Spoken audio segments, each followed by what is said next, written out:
एक आदमी ने अपनी बंदूक उठाई और एक भेड़ पर निशाना साधा, लेकिन जैसे ही उसने ट्रिगर दबाया, गलती से गोली भेड़ के पिछवाड़े पर लग गई। वह जानता था कि भेड़ घायल है और ज्यादा दूर नहीं जा सकेगी। उसने जमीन से खोखा उठाया और बिना घबराए उसके पीछे चल पड़ा। लेकिन जब वह उस जगह पहुंचा जहां भेड़ को गोली लगी थी, तो उसने जमीन पर बहुत सारा खून देखा। यह देखकर उसे कुछ अजीब लगा। उसने खून के निशान देखे तो पाया कि पास में एक शिकारी कुत्ता मरा पड़ा है, जबकि उसने उस पर गोली नहीं चलाई थी।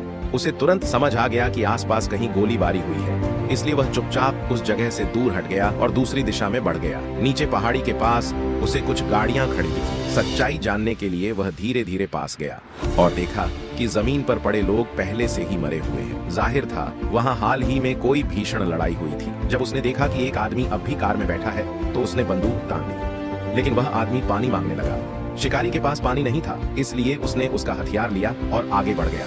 ट्रक के पीछे झांककर उसने देखा कि गाड़ी में ढेर सारा माल भरा है। जब माल अब भी वहीं था, तो साफ था कि कोई आदमी पैसे लेकर भागा है और शायद गंभीर रूप से घायल है। शिकारी ने अंदाजा लगाया कि वह किसी ठंडी जगह छिपा होगा, और सच में थोड़ी दूर पर एक बड़े पेड़ के नीचे उसे एक आदमी पड़ा मिला। वह तुरंत पास नहीं गया, बल्कि आधा घंटा वहीं खड़ा रहकर देखता रहा। जब कोई हलचल नहीं हुई, तो वह धीरे से पास गया और देखा कि आदमी मर चुका है। पास में एक काला बक्सा पड़ा था। उसने उत्सुकता से बक्सा खोला। अंदर $2 मिलियन थे। वह जानता था कि यह पैसा मुसीबत ला सकता है, लेकिन फिर भी वह बक्सा उठाकर घर ले गया। रात को उसे बेचैनी महसूस हुई। उसने एक बर्तन में पानी भरा और उसी जगह वापस गया ताकि कार में बैठे प्यासे आदमी को पानी दे सके। लेकिन जब उसने कार का दरवाजा खोला, तो पाया कि वह आदमी मारा जा चुका था। तभी उसे एहसास हुआ कि अब हालात बिगड़ चुके हैं। उसने चारों ओर नजर डाली और देखा कि उसकी कार के पास कुछ लोगों की लाशें पड़ी हैं। उसे समझ आ गया कि अब वह पकड़ा गया है।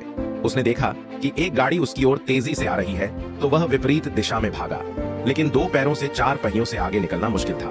जल्द ही गोली उसके कंधे में लगी और वह पहाड़ी से गिर गया। किसी तरह उसने अपने जूते और कोट उतार दिए और नदी में कूद गया। सौभाग्य से वह गोलियों से बच निकला।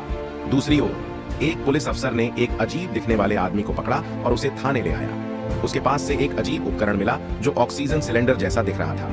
पुलिस अफसर ने अपने वरिष्ठ को इसकी रिपोर्ट दी, लेकिन उसे पता नहीं था कि वह उपकरण वास्तव में क्या करता है। उसी समय जब वह रिपोर्ट दे रहा था, पीछे से अचानक हमला हुआ।